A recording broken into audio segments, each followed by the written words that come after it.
Hello guys, this is IDQ, and in this video we'll go over an X replay that Zai played in the Secret versus Alliance game, and the Alliance is 1-up now, 1-0, so it's the second game. If you like this type of content, go to gamersclass.com. For just $9.99 a month, watch masterclasses with pro players, join exclusive live sessions, and get 24/7 access to coaches and other high MMR players. Get full control of your ranked games and start owning with our Supreme Dota 2 membership.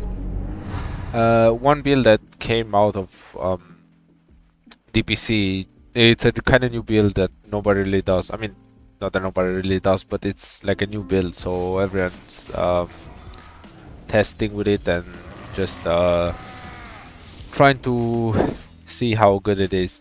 It would be Manta on X. So the purpose of it is that your illusions also spam, so you can split push with it. You can farm 3 camps at the exact same time, right? You just send one illusion, one camp, you farm another camp, and then either push wave with the illusion. So you have a lot of possibilities to do that. It's also good with the Aghanim shard that causes the attacks to have a chance to proc counter the helix, so also the illusions get the proc, so it's really good. That's why, yeah. Also increases attack speed by 35 and proc chance by 10%, so it's a really strong egg shard. So I believe this shit is gonna be really good in this patch, to be honest, with the new changes. I've seen it a bit in my pubs, but wasn't really successful against me. I haven't had it in my team yet, so I don't know. To counter it, you usually need to pick a hero that's like super aggressive on X, right? Since with the new build, instead of buying sort of blink dagger into blade mail, something like that, which only costs like, to be useful on that build, costs like 2000 gold, right? The blink. But by going Manta and other stuff like that, Manta's already like almost 5000 gold. So yeah, because of it, it is more gold requiring. We just looked at the laning stage, just the normal laning stage. His build was Bracer, so for the HP regen, obviously a bit of strength to be tankier, because he might have just gotten like spawned on by Juggernaut and Grimsrogi Inkswell, so he might die. But he played careful and he's rushing Vanguard, which allows him to go over here and creep skip the wave. So what he's going to do later a bit, when he has Vanguard and maybe boots, is go here and drag the creep wave here, or even here, right? Because multiple creeps will hit you, you won't take any damage because of the Vanguard, and you will just spin with counter helix, right? Here and here, so the multiple targets hitting you, you farm the camp and the wave at the same time. So because of that, it's really good. Alright, so skip to the point where he has Vanguard. You see exactly what I'm saying. Multiple creeps hitting him, so he spins more, so and the creep wave and the jungle caps dying at the same time. What he's going to do now is buy boots, so he can apply more pressure and also do this thing faster, right? And also applying pressure on the tower, which what you should be doing with when you have Vanguard on X, right? As we can see, he's like 1.4 thousand HP, so he can't really die to anyone, right? Like Juggernaut doesn't do anything to him. Even with Omni Slash, he still won't die. Omni Slash spin is still not enough to spin him. And supports are forced out of the lane, like this Grimstroke, because Battle Hunger is just too good. Like, it does so much damage. If you just hold over it, like this is 24 damage times 12. So it's like 300 damage almost. A level 2 spell. It's super strong. 280. So yeah, he's just going to continue doing this. So what ends up happening is that he will end up having a gold advantage over this Juggernaut, right? Right now they're almost the same, but by dragging the creeps, he's taking the farm away from the Juggernaut, right? Since Juggernaut won't be able to farm this camp because it's taken by X, it's farmed by X. This camp is also going to get farmed by X, and it is also dragging the wave. So by doing this, he's reliably shutting down the Juggernaut, because he's only able to get the wave, right? Just the wave that's coming towards him, right here. So he can't really farm jungle or anything like that. X is just getting so much farm out of this. Also, another important thing is that even if you would get ganked, it would be necessary for Tiny to rotate and probably Tusk also, or Grimstroke, like at least 3 heroes to kill him. 2 heroes, I don't think it's enough. He could just TP out after like Tiny combo or something like that, so he will still be okay. So because of this, he's just able to do anything that he wants, since all the space in the world he will have it basically. It will take the enemy too much resources to kill him, so it's not really worth it. So it's able to have a free game almost. As you can see, he's just going up even more than Juggernaut. He's gonna be highest net worth after this camp. Okay, Juggernaut is going to take this camp right now, but by doing that, as you saw, he spawned, right? So if anyone in his team, Morphling or anyone, would be here to gank the Juggernaut, he couldn't really do anything because he has no spin, and then he could just get Berserker's Call and he is dying. So it puts him in a vulnerable position. Exactly as I said before, as you can see right here, X pinged, Zai pinged, the Juggernaut is going to try to farm this camp. It's really close to the tower, so TPs are very easy to coordinate here, right? So it just goes here, he calls the Juggernaut, then root from Matumba Man, and he's probably going to die here. So it's sort of an uncounterable play by just dragging the creepers like that, because the opponent, if he wants to get any type of farm, he will be in a really bad position right here, since this would be the only jungle camp that is available to him. Also, by dragging this creeper, you force someone to be here, right? Because else the tower would just fall, because you're dragging every creep. You're just taking every single creep wave. So it's very easy to pressure this tower. As you can see, they just got a kill and then instantly transition into tower push. Right after they took tier 1 bottom, Zai bought Yasha. So let me try to explain why he's going for Yasha instead of a Blink in this game, or why it is better sometimes. It's because he won't be able to get any kills with this Blink, right? If you look at their heroes, they have a lone druid that's level 8. He doesn't have a great game, as you can see right here. 4,000 gold, he's like 5th. Their other core, Nisha, is like 6th in net worth. So this Blink on X wouldn't really be able to get them anything, because the other cores just have no items, right? The Blade of Alacrity and like nothing on lone druid. Quarter stuff, that's it. So if we would just buy a Blink, it would slow down his other timing, right?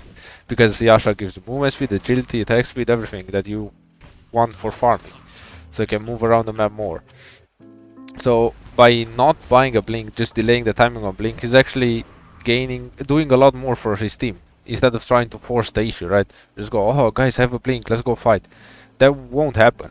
Their cores are too weak. This core is super weak, this core is super weak. Other teammates would be Phoenix, but he can only like help him once every 2 minutes with egg, and Snapfire just whenever she has ultimate, which is like almost the same every 2 minutes, which is not really reliable. By doing this, buying and going into Manta, he's able to drag out the game, right, by split pushing. As you can see, one core is farming bottom wave here safely, other core is farm like this, and he's taking the dangerous farm right here. If he would have had a Blink, nothing would have changed by his game. He still has to be top here and be in a dangerous position. Other thing about this, by not buying Blink, is that there is a Viper in this game, right? So his Blink can get cancelled by Nether Toxin, by Corrosive Skin, a lot of other spells, as like this, Stroke of Fate, even Inkswell, Soulbind. If you get Soulbind, the Exo cannot Blink. Even Tusk Shards can just cancel Blink and stuff like that. Tiny, tossing trees, tree grab, so a lot of stuff that can cancel the Blink. This is the moment when he gets Manta. So as you can see, he instantly pressed it in minute 17, and he uses, as I said before, to farm 3 camps at the same time. As you can see, it's super easy to do, and very reliable. He's farming this one, he's spinning with a real hero, he's spinning with the clones here, easily finishing like 3 camps with just 1 Manta. So it has 30-second cooldown and the last 20 seconds, so it's 10 seconds downtime basically. As you can see, again, Manta. They're farming the stack right here. Then this one can also get farmed. So he's getting a lot of farm by doing this. Another very cool thing that you can do with Manta on Axe, especially when you have Shard, is doing exactly what he's doing right now. You just Manta somewhere where he can skip 2 waves. This is one of them, and he's gonna send an illusion here. So 2 waves are gonna die, which basically means that their waves are gonna push into the tower, right? So the wave's gonna be here, and this wave is just going to go uncontested until here, unless it gets killed. Which means that either the enemy defends the tower, and by doing this, you give your opponents, in this case his team, the vision that they need, right? By just skipping creeps with illusion. Which is like you would do with Naga, right? As you can see exactly right there. This illusion is scouting 2 people. He's scouting Grimstroke and also Tuskar, 2 supports. So his team on this side of the map, like this, they're safe, right? I can't really draw on the map for some reason. This part of the map is safe because they see 2 heroes here. So they know they're not rushing, right? They would be their next objective to rush with Tusk because of this. But since Tusk is right here, they know they're not rushing, right? So as you saw, I drew on this map. They have more than half of the map, just because they can skip 2 waves, which is this one. It gives a lot of information. The scripts are pushing in, so 2 heroes are scouted. Nobody's coming bot. Defend this, or maybe they're hiding in trees, but they already saw 2 heroes, so they can either die these heroes or, you know, choose what they want to do with this information. So they know that they're right here, right on this side of the map. As you can see, they have a lot more map control just by doing this, just by taking 2 waves with 1 Manta. Another great thing about doing this, just creep skipping every wave, is that Manta cooldown is 30 seconds, so you will literally have it every single wave, every single creep wave you can cut, like he's doing right now. So it's really hard to deal with this.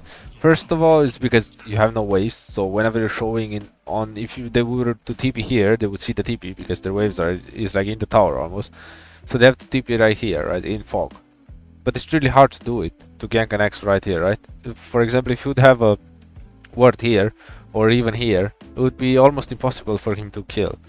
So this is really good. It almost has like no risk, right? Unless the opponents have blink, which they do, or they're smoking like they're doing right now. It's very hard to counter it. So by doing this in pubs, it would be really easy to scout the enemies and gain a lot of map control and apply a lot of map pressure by like just pressing a Manta, which is super easy to do. Anyone can do it. The next play that they're doing is they will smoke when X got a blink.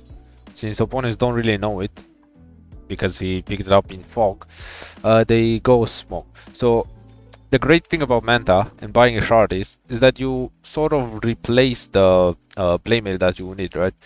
It's even better than blade mail. Of course, it's more costly, but it doesn't require the opponent to deal damage to you for you to dish out a lot of damage. As you can see in this play right here, he instantly pops Manta. Viper's like half HP just by his illusion and him spinning. It's a lot of damage, right? As you probably know, like for example, if you call a Zeus or something like that, he won't die in your blade man. But with this build, Manta and Shard, they will most likely die because you do so much damage with your illusion and stuff. I wanna show how he team fought in this instance. So 2 people are stacked together, Tiny and Tusk. His main target would be Tusk, to be honest, because he needs to call Tusk, else he could snowball, right? He could just blink in with Tusk and snowball the people that are getting called. So because of these mistakes, they're 2 together, they got greedy for the bear. He's able to call 2 of them. This is one main thing that you should be focusing on. Who do I need to call would be first of all, right? So you either want to go on enemy carry, which they don't really want to do here because Jugger has Aegis and is super farm, so they have like almost no chance of killing it, and even if they kill him, it's just, you know, Aegis. So you want to go on the target that can save, usually, which is Tusk in this game. So it just initiates, then he goes back. This is a very big part of playing X or any other heroes that, you know, need to kite back. As you can see, he's 10-second cooldown, right? If you just go in here, he would just die. He has nothing to do. Ult doesn't really work unless people are low HP. His spin doesn't really work because, you know, you need to hit people. W doesn't really do that much because you can't get dispelled. So you're just kiting around in the backlines, as you can see, right? So he has blink soon. He won't initiate. Like he doesn't go in. You see? He just kites around the team fights, the edges of the team fights, kite. Then Morphing gets out, and he's called the Calling Viper, which is out of position, right? As you can see, they're wrapping around on the team fight. On Laundry is going like this, Morph is coming back like this. See, Morphing is coming back. They're going like this. They have egg also, 2 people are dead. So he can get a call off. He's close to dying, but he's just kiting back again. Just kite back at the team fight. It's a really important thing to understand when playing X, when to go back in and when to go back and when to go back into the team fight. To kite around the margins. As you can see right now, he's turning, he knows that he won't die because there's 43 armor with the call on. And yeah, gets another kill. 4 people dead. I just want to point out that he's still highest net worth in his team by like 1,000 gold over the next course, which is like hard carries. 28 minutes in. So you get super farmed on this type of build with X. This part of the video will be on how to counter this type of gameplay with X offlane, trying to creep skip right here and then going for Manta. The easiest way to do it is by picking the hero that counters X. For example, in this game I picked Monkey King, which is an obvious counter to X, right? You just slow him down, then get 4 stacks, and then press Q, he's most likely dead. As you can see right here, right? Try to get boots first or Orb of Venom. In this case, I had Orb of Venom on my position 5, so I just rushed boots first. X can't really move, he can't really tank creeps with me there, he can do what X does, right? Because he needs to be in melee range for counter X. Which, if he's in melee range for counter X, I'm also able to hit him with Monkey King, get stacks. Other like popular heroes would be that can do this are Troll and Ursa, which is like the best ones. I would recommend Ursa over Troll because you just build up a lot more stacks and you have a lot more damage, right? You don't want to just hit him for 20 times. Obviously you do, but yeah, I just feel like Ursa is better against X also because of the ultimate on Ursa, right? Because you have status resistance on him. So yeah, this is just what's gonna happen. I'm just gonna chase him down right here. He's dead. He can't really do anything. And yeah, he already died twice in this lane, I believe. Yep, twice. I have a lot of people muted. This is gonna be a future video actually on how to avoid tilting and stuff like that.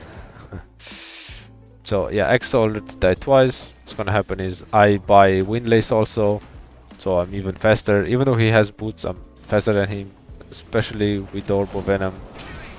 It's easy to counter him. As you can see, I'm 2 levels above him. Level 5, he's level 3. He can't really do anything. I can deny like most creeps right here because of the stacks. Level 11 denies. I don't even think he has 10 less hits, only 9. So yeah, it's very easy. Just pick a lane dominating hero that can kill him while he's doing this, without need for help from your middle laner and stuff like that. Yeah, it's just gonna die again here. So his game is kind of over. Like he isn't really able to do anything. Level 3 is 6 minutes in, 4 right now because he got the experience from Outpost. So yeah, this is how you like counter him early game. Towards the mid game and late game, one thing that you can do is have a lion, right? To have hacks to instantly kill illusions. Else it's gonna be kind of hard to kill them while in the middle of the wave, right? So either pick like something like a lion or Shadow Shaman. Both are really good at killing illusions instantly with hacks, mana drain, and yeah, super easy to do it that way. As a core to counter X, you need to buy Sanjay Yasha, right? Most likely because you have status resistance, so call less, a bit less, and yeah, S and Y, as you can see right here. Status resistance 25%. So call is gonna last less and his double is gonna last less. So yeah, this is what you can do on core. Later in the game you can buy satanic, so you lifesteal while attacking him also, right? It also combines really well with SNY for the self HP regen and lifesteal amplification. So it's really good. Try to buy SNY and satanic against X later in the game. Thank you for watching the video. If you have any suggestions for future videos, let us know in the comments below.